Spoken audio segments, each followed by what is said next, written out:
안녕하십니까.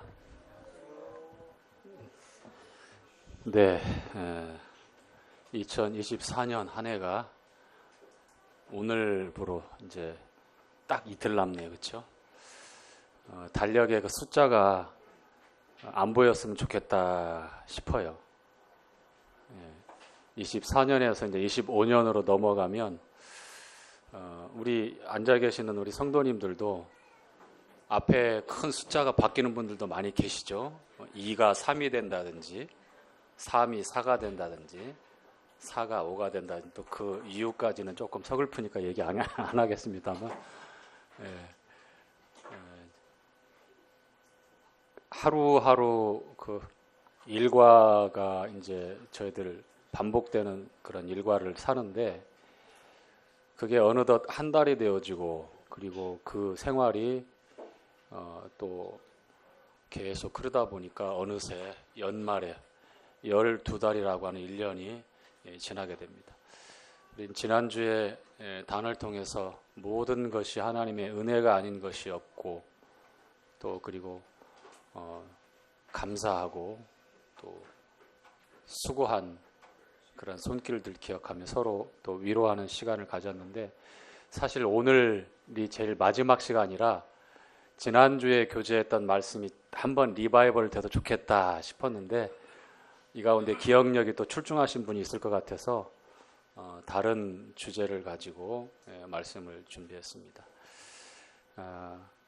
1년 한 해 또 먼저 인사하면서 서론을 열기를 원합니다. 우리 옆에 우리 성도님들 보시면서 수고하셨습니다. 한번 인사하고 시작할까요?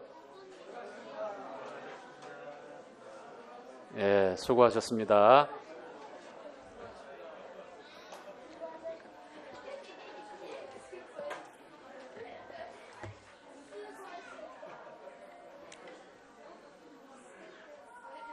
자, 계속 수고의 손길 기대합니다. 예, 지난주에 하나님의 은혜에 대해서 우리는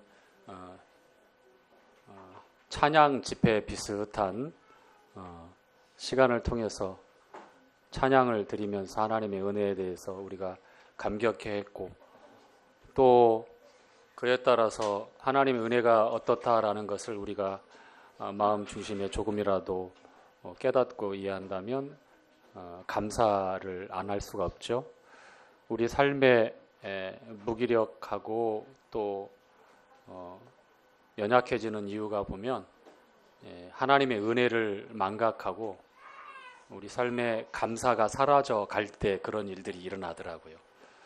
그냥 매일 반복되는 일상의 생활이 당연한 것처럼 받아들이고 그렇게 해석하고 내 중심적으로 선택하며 살아갈 때에 어느덧 영적인 무기력이 찾아오는 것 같고 그리고 감사도 사라져 가는 것 같습니다. 한 해에 못다한 감사들 조금만 살펴보면 정말 감사할 일들이 정말 많았던 것 같아요. 자, 어떻게 살아오셨고 또 어떠한 삶을 살아가시는지 또 새해에 어떠한 계획을 가지고 있는지는 모르겠습니다. 새해에 우리 현준이 형제 가정처럼 엊그제까지 청년회였는데 갑자기 현준이 형제 가정이라고 하니까 제가 좀 낯서네요. 새해에 다음에 인사할 때는 3명이 인사한다고 하는데 그 말을 오해하시면 안 됩니다. 한꺼번에 새 쌍둥이가 아니라 새 쌍둥이가 오면 좋겠습니다만 그래서 도합 5명이 인사 오면 좋겠습니다만 3명이 인사 오기를 바라는데 각각 저희들이 처해 있는 일상과 삶의 모습에 따라서 지금까지 달려왔던 삶 그리고 계획하고 또 계속 이어서 살아내야 하는 그런 삶들이 다 있죠. 오늘 디모데 후서 4장에 나와 있는 본문 말씀을 통해서 싸움과 경주 그리고 지키기라고 하는 주제로 이렇게 말씀을 나누도록 하겠습니다. 디모데 후서 말씀 4장 6절부터 8절까지의 말씀입니다.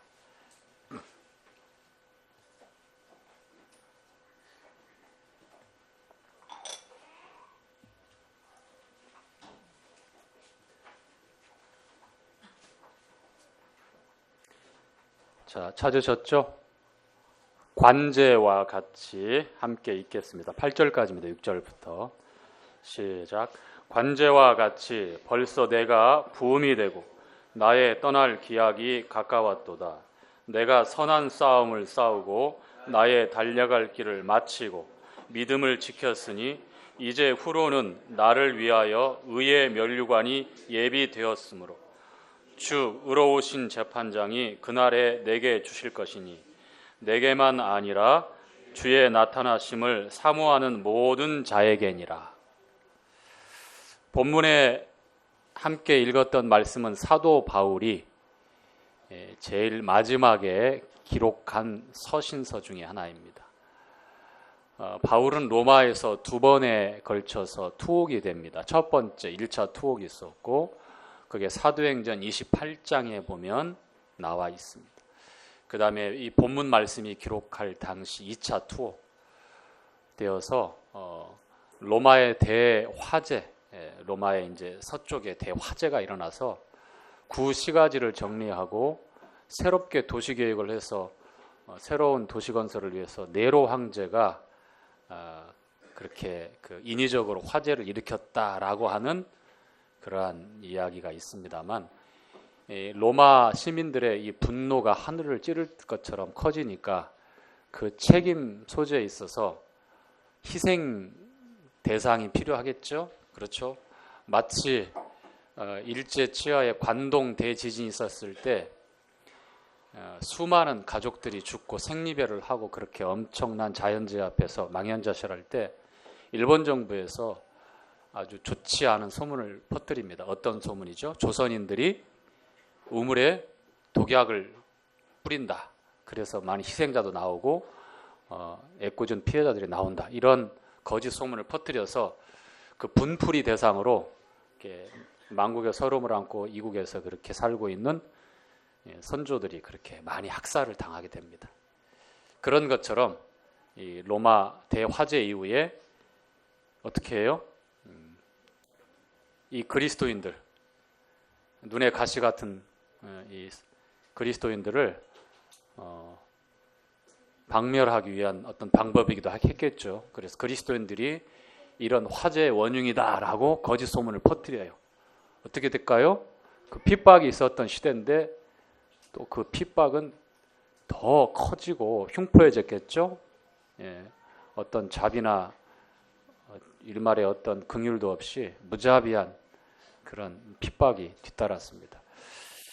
그 과정에 이런 기독교인의 지도자로 리더자로 있었던 바울이 투옥되고 결국은 이제 그 결과로 단두대에서 형장에 이제 차가운 이슬로 이제 사라지게 되는데 그 전에 사도 바울이 목회 서신이라고 알려져 있는 이 디모데 후서, 전서에 의해서 후서, 수신자가 분명하죠. 믿음의 아들 디모데에게 이런 내용의 이제 말씀을 기록하고 이제 주님 나라에 가게 되는데 6절에 보니까 관제와 같이 벌써 내가 부음이 되고, 이 관제가 무엇인 줄 우리가 알아야 되겠죠. 전제라고도 하는데 레위기 이제 민수기에도 나오고 레위기에도 나오는데 번제를 드릴 때 특히 제사장들이 해가 뜰 때 그리고 해가 질 때 두 번의 번제를 드려요. 이거를 상번제라고 합니다. 성막을 중심으로 해서 번제단에서 번제를 드리는데 아침에 해가 뜰 때 해가 질 때 하루에 꼭 두 차례에 걸쳐서 매일 번제를 드리게 되는데 상번제라고 합니다. 이 번제를 드릴 때에 포도주, 음료 헌물이라고 하는데 이 포도주를 남김없이 그 제물에다가 다 부어요. 그렇게 해서 불에 태워서 온전히 전적인 헌신을 나타내는 번트 오퍼링, 이 번제를 하나님 앞에 아침 저녁으로 드리게 되는데 이때 부어진 음료 헌물이 바로 관제 혹은 전제라고 합니다. 이것은 한 방울도 남김없이 아낌없이 전부 다 하나님 앞에 부어 태워져서 드려지는, 말 그대로 전적인 헌신을 나타내는 그러한 예배의 한 형태였습니다. 바울은 자신의 삶에 대해서 돌이켜보건대 관제와 같이 벌써 부음이 되었다라고 이렇게 고백하고 있습니다. 떠나갈 기약이 가까웠고 이제 앞으로 며칠 혹은 가까운 어느 시간 안에 자기가 이제 소명을 다하고 이제 하나님의 부름을 받아야 되는 그때가 가까웠다는 것을 영적으로 감지하고 분별하고 믿음의 아들 디모데에게 이와 같은 고백을 합니다. 내가 관제와 같이 벌써 부음이 되었다라고 합니다. 우리가 바울이 어떻게 하나님 앞에 부름을 받았는지 여러분 아시죠? 길리기아 다소 출생의 이 사울은 본래 이름이 사울이죠. 어려서부터 남다른 그러한 천재성을 가지고 있었고 일찍이 가말리엘이라고 하는 그때 유대의 당대의 최고의 석학이라고 하는 율법 학자 밑에 이제 문화생으로 가서 이제 배우게 됩니다. 그리고 속국 이제 식민지화된 유대 나라의 그 슬픈 현실을 개탄하고 하나님 앞에 바리새인으로 구별된 삶을 어려서부터 그렇게 훈련받으며 그 서신서의 기록에 보면 율법의 의로는 내가 흠이 없다라고 고백할 정도로 철두철미한 하나님 앞에서의 경건주의의 삶을 표방합니다. 특히나 바리새인들이 그랬잖아요.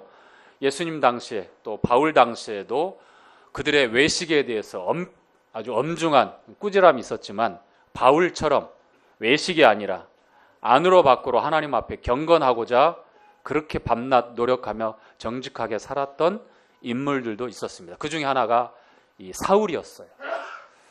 그리고 이 예루살렘을 중심으로 해서 유대 사회에 이 복음이 아주 왕성하게 퍼지니까 이제 물리적인 핍박을 가합니다.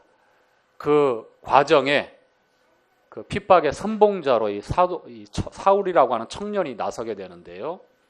교회를 진멸했다고 합니다. 그렇게 자기가 괴인 중에 괴수라고 불려져도 정말 합당하다. 나는 죄인 중에 괴수였다. 이 교회, 하나님의 교회, 이 교회를 진멸했던 사람이다. 대항자였다. 심지어는 다메섹이라고 하는 다마스커스, 지금의 시리아죠. 수백 킬로까지 넘어서까지 있는 그런 곳에 기독교인들을, 크리스찬들을 핍박하기 위해서 대제사장들에게 따로 공문을 받아서 외교적인, 정치적인 그런 힘을 발휘할 수 있는 그런 공문을 받아서 남의 나라에 있는 크리스찬들까지 잡아서 압송해서 그에 따르는 뭐 죽이든지 감옥에 가두든지 이런 핍박을 하기 위해서 이제 떠나게 되죠. 그리고 그 도중에 주님을 만나게 됩니다. 그렇죠? 사도행전 9장에 그 기록이 나와 있는데 그 이후에 바울로 개명되어지고 누구보다도 이제 주님을 위하고 복음을 위하고 그리고 선교사로 또 목회자로 교사로 평생에 이 말씀을 기록하고 있는 이 순간까지 그렇게 살아왔습니다. 그의 삶을 본인도 이제 돌아보면서 하나님 앞에 남김없이 관제를 하나님 앞에 번제로 드려질 때 부을 때에 그 나머지 한 방울까지 전부 다 부어서 하나님 앞에 예배로 드렸던 것처럼 그의 삶의 면면이 그렇게 부어졌던 삶이었고 지하 감옥에 감금되어서 있는 그 상황에도 자신을 그렇게 하나님 앞에 드리고자 했던 이 바울의 삶입니다. 자, 나의 떠날 기약이 가까웠도다. 예, 우리는 언젠가는 이 땅에서의 삶을 마감할 때가 있지요. 대부분은 자연적인 수명을 천수를 누리고 사는 것이 일반적인 삶입니다. 그렇지만 불시에 찾아오는 누구에게 질병으로 사고로 또 원치 않는 어떤 일들로 인해서 이 세상의 삶을 이제 정리할 때가 있습니다. 사도 바울은 복음 때문에 주님을 증거하는 그 일평생의 그 하나의 일념 때문에 이제 그 삶을 단축해서 마치게 되는 것이죠. 자, 7절에 사도 바울은 자신의 삶을 마감하면서 끝자락에서 세 가지 내용을 언급하면서 이렇게 고백합니다. 내가 선한 싸움을 싸우고, 첫 번째 어떤 거요? 선한 싸움을 어떻게 했다고요? 싸웠다는 겁니다.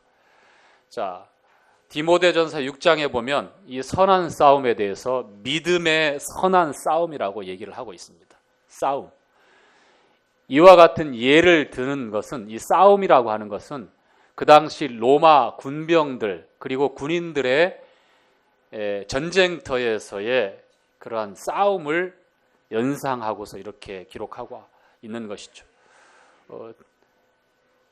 목회서신이라고 하는 이 디모데 이 전후서에서는 이 싸움에 관한, 싸움을 위해서 준비해야 되는 자격과 그 모습에 대해서도 말씀을 하고 있습니다.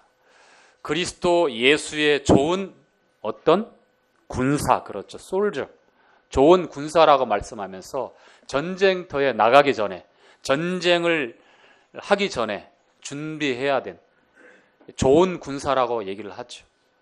어디에 얽매이지 말아야 된다라고 합니다.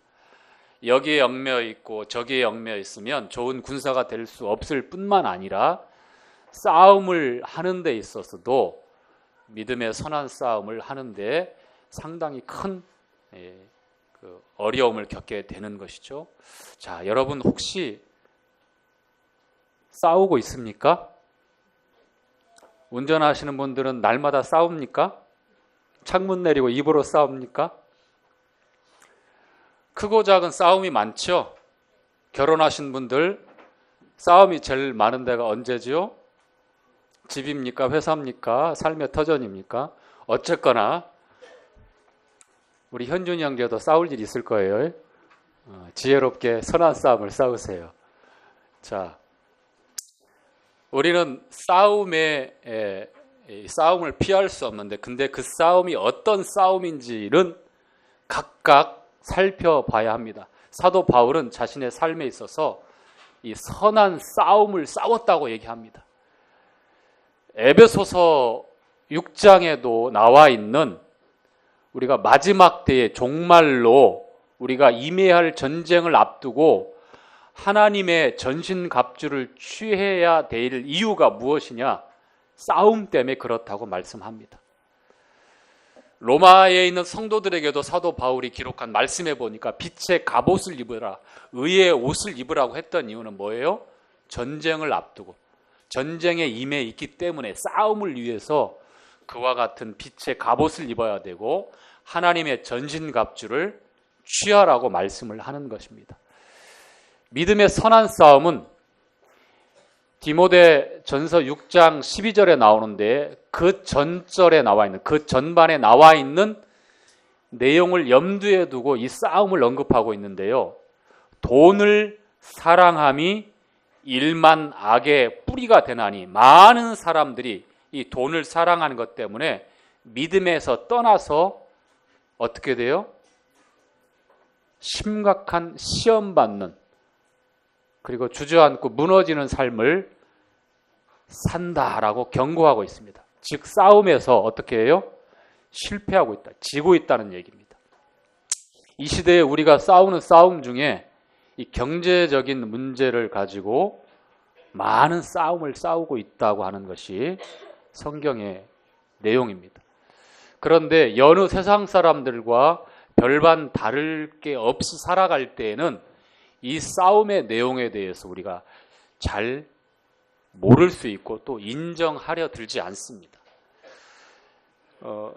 디모데후서 3장의 내용에 보니까 3장 12절에 이런 말씀이 있죠. 무릇 그리스도 예수 안에서 경건하게 살고자 하는 자마다 뭘 받으라고요? 핍박을 받으라. 이게 믿음의 선한 싸움이죠. 그렇죠?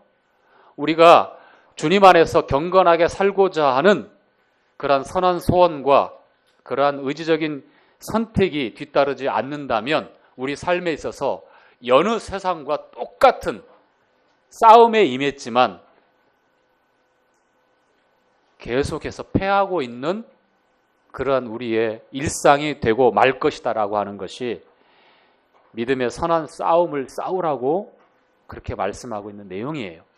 영생을 취하라고 했을 때는 유한하고 단회적이고 제한적인, 그래서 우리가 영원할 것만 같은 그러한 이 돈의 마력과 힘, 이 경제력 앞에서 무릎 꿇고서 그렇게 한없이 끌려가라고 하는 게 아니에요. 먼저 주님의 나라와 의를 구하라고 했을 때도 보면 우리의 삶을 돌이켜보면 우리가 선택하는 것이 무엇이 중심에 있는가? 돈인가? 하나님인가? 만몬인가? 주님인가? 믿음의 선한 싸움은 첫 번째로 그런 겁니다. 가뜩이나 더 어려워지는 형편 가운데 이럴 수밖에 없지 않아요 라고 나 스스로를 토닥거리고 합리화할 수 있겠지만, 그러나 하나님의 말씀은 그런 합리화와 내 형편과 처지를 따라서 그렇게 맞춰서 적용하는 것이 하나님의 말씀이 아니겠죠? 그렇죠? 내 모습, 내 형편, 내 처지를 하나님 말씀에 맞추는 것이 올바른 믿음의 선한 싸움, 선한 삶이죠. 요만큼 왜곡해서 나한테 맞추고 이럴 때 이렇게 하고 그런 거는 선한 싸움이 될 수 없을 것입니다. 사도 바울은요, 운동장에서 고린도전서 9장에 이 경주하는 자, 경기하는 자가 있어요. 고대 이제 그리스의 레슬링이죠. 이제 여성들은 출입이 금지되었습니다. 왜냐하면 뭐 걸치지 않고 알몸으로 레슬링을 하고 뭐 육상을 하고 다 경기하니까. 그런데 그 경기를 연상해서 이 말씀을 하고 있어요. 이 말씀을 합니다. 그리고 싸움의 귀재가 성경에 보면 정말 한 명이 등장하는데 누군지 아십니까? 다윗도 있죠. 다윗의 싸움. 누구와의 싸움이에요? 골리앗과의 싸움이죠. 그리고 너무 어마어마하게도 주님과 싸웠던 또 장본인 한 사람이 있죠. 누굽니까? 하나님과 겨루었던 사람. 누굽니까? 야곱입니다. 그 두 사람의 싸움에 대해서 한번 생각을 해보시고 구체적으로 어떻게 싸웠는지 그 싸움에 대해서 살펴보고 또 적용을 했으면 좋겠습니다. 제한적인 시간이기 때문에 싸움은 여기서 마치도록 할게요. 여러분과 시간 때문에 싸우고 싶지 않습니다. 자, 두 번째, 믿음의 선한 싸움을 싸우고 나의 달려갈 길을 마치고, 두 번째는 이 달려갈 길을 마쳤다라고 사도 바울은 이렇게 고백합니다. 그가 처음부터 주님께서 부르시고 어떠한 믿음의 길을 경주했는지, 믿음의 선한 싸움뿐만 아니라 그가 경주하는 사람으로 자신을 표현했어요. 짧은 거리를 경주한 게 아니죠. 그렇죠? 장거리, 쉬지 않고 계속해서 멈추지 않고 경주했습니다. 그래서 히브리서 12장 1절부터 2절까지의 그 믿음의 경주에 대해서 나오고 있죠. 이렇게 말씀하잖아요. 시간과 싸우더라도 한번 함께 아는 말씀이지만 읽어야 될 것 같습니다. 히브리서 12장.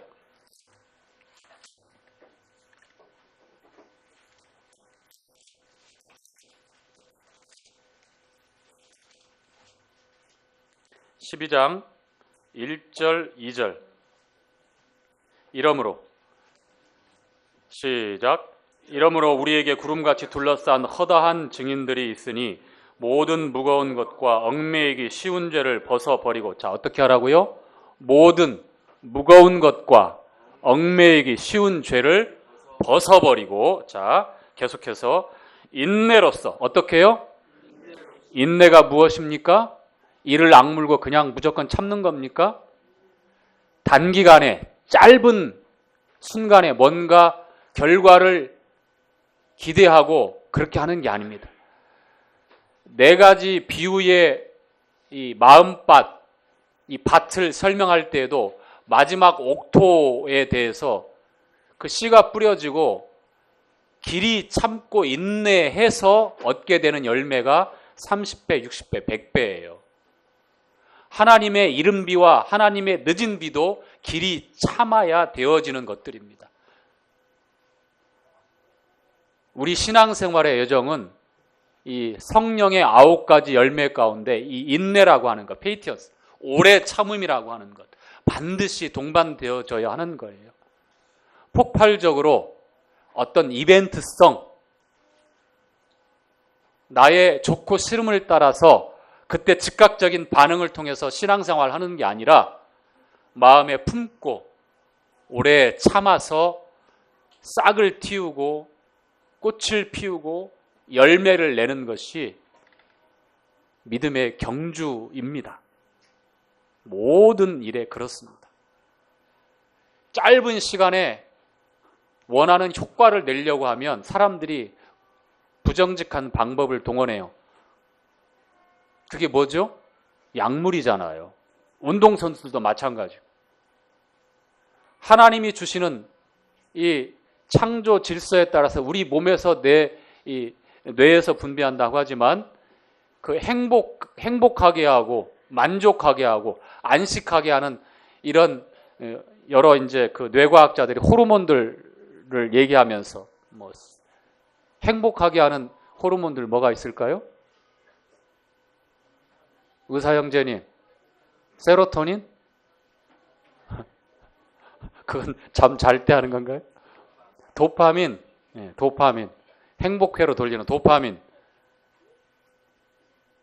도파민이 그때그때 필요할 때마다 하는 게 아니라 어떤 고진감래라고 그래서 내가 고생하고 그리고 잘 견뎌내서 어떤 이루고자 한 목적이나 그리고 뭐 작더라도 성취하고 그리고 그 일에 대한 보람을 느낄 때에 주어지는 것이고, 그래서 no crown, no cross, no crown이라고 하는 성경적인 정의가 항상 따라요. 그런데 이거를 그런 과정 없이 약물의 도움을 가지고 그러한 행복감, 어떤 그런 쾌락, 그런 만족을 추구하다 보니까 어떻게 됩니까? 망가지죠. 엄청나게 쉽게 망가져. 약물에 손을 대요. 손을. 자, 이거 계속 인내로서 자 계속 읽겠습니다. 우리 앞에 당한 경주를 경주하며 믿음의 조요 또 온전케 하시는 이인 예수를 바라보자. 저는 그 앞에 있는 즐거움을 위하여 십자가를 참으사 부끄러움을 개의치 아니하시더니 하나님의 보좌 우편에 앉으셨느니라. 자, 하나님은 아들을 통해서, 우리 주님을 통해서 믿음의 경주, 다 이루시기까지 어떠한 경주를 하셨으며 어떠한 부끄러움을 개의치 않고 참고 인내하게 하셨는지, 그 이후에 보좌, 그 이후에 주님의 피값으로 얻게 된 수많은 열매들인, 그래서 오늘 우리가 함께 모여 주님의 이름으로 경배하고 예배드리며 진심으로 우러나오는 사랑에 감동하고 하나님의 그 사랑에 굴복해서 경배하는 그러한 기쁨을 누리게 하셨습니다. 그러한 영광을 얻으시게 하셨습니다. 모든 이름으로 우리 주님 예수를 주라 시인하여서 하나님 아버지께 영광을 돌리게 하셨습니다. 이것이 하나님의 인도하시는 믿음의 경주입니다. 그 다음에 다시 디모데후서 4장 본문 말씀으로 돌아오면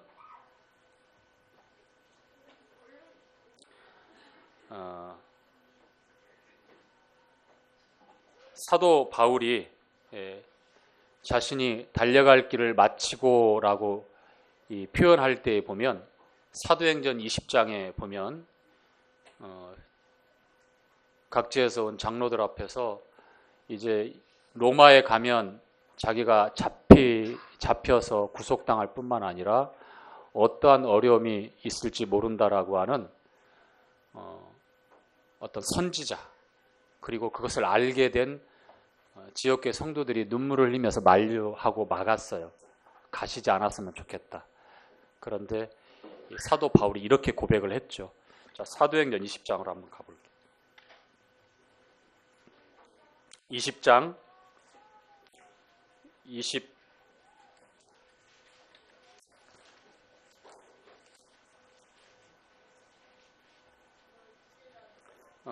쭉 한 장 넘겨서 24절 읽겠습니다. 나의 달려갈 길과 시작. 나의 달려갈 길과 주 예수께 받은 사명 곧 하나님의 은혜의 복음을 증거하는 일을 마치려 하면은 나의 생명을 조금도 귀한 것으로 여기지 아니하노라. 자, 사도 바울이 이렇게 고백을 했습니다. 나의 달려갈 길과 하나님께서 주신 은혜의 복음을 증거하는 일을 마치려 하면은 나의 생명을 조금도 귀하게 여기지 않는다. 그래서 어떠한 고난이, 어떠한 어려움이 로마라고 하는 곳에 나를 기다리고 있을지 모르지만 내 수족을 결박해서 어떠한 고난으로 나를 그렇게 다룰지 모르지만 내 생명까지 나의 달려갈 길을 마치는 이 여정 가운데 아까워하지 않겠다라고 이렇게 고백을 합니다.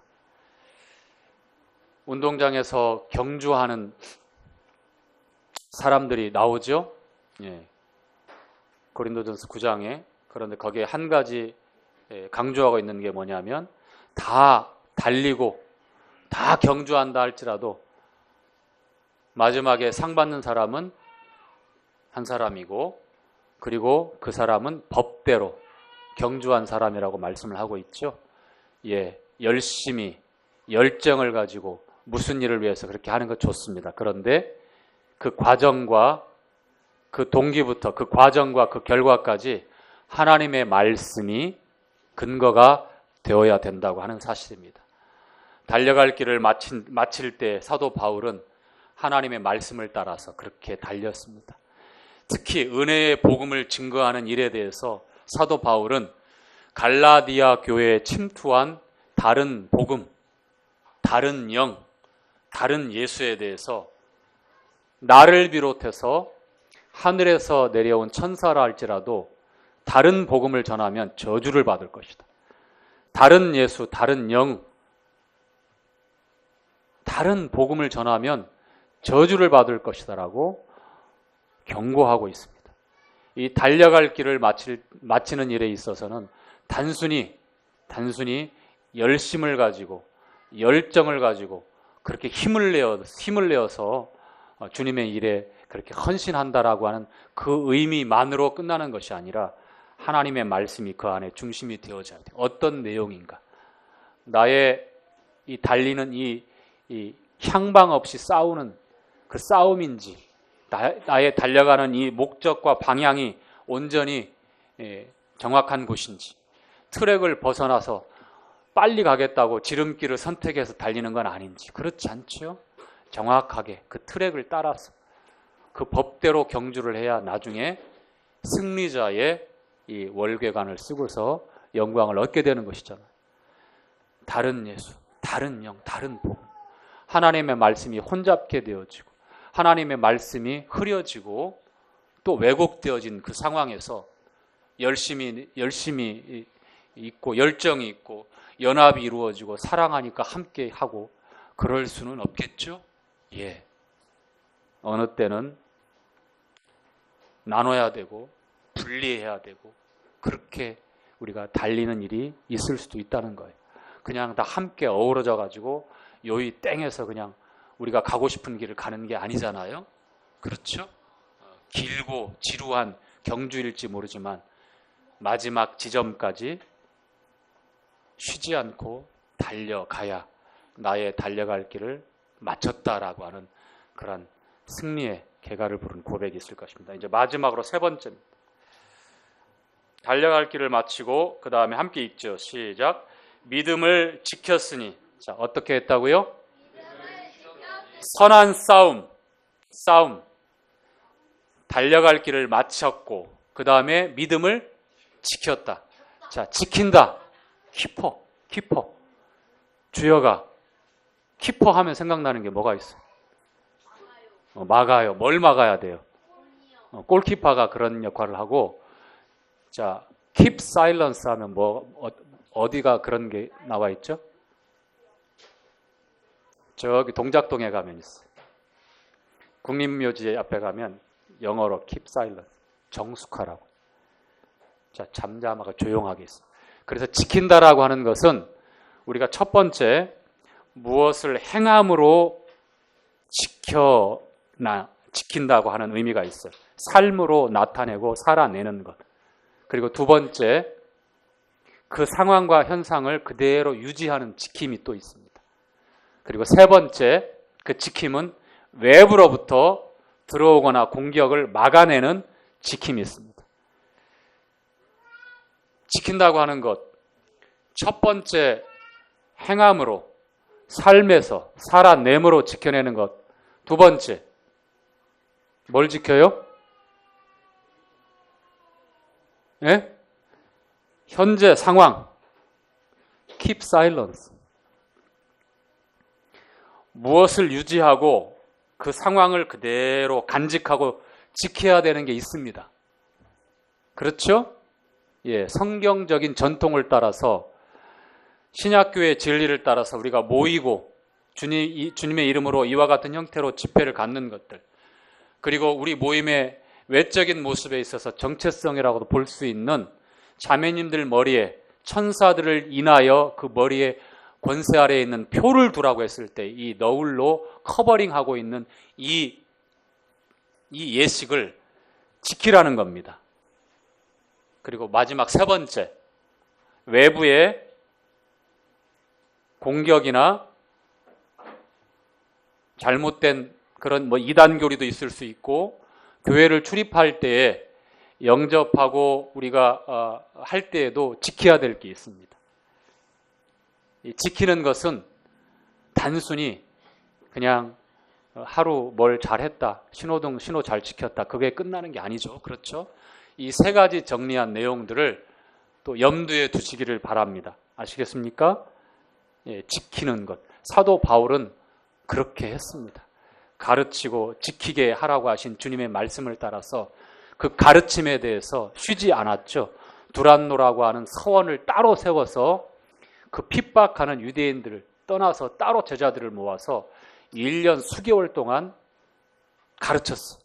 그뿐만 아니라 교회들이 말씀을 따라서 배운 대로 지킬 수 있도록 계속 권면했고요.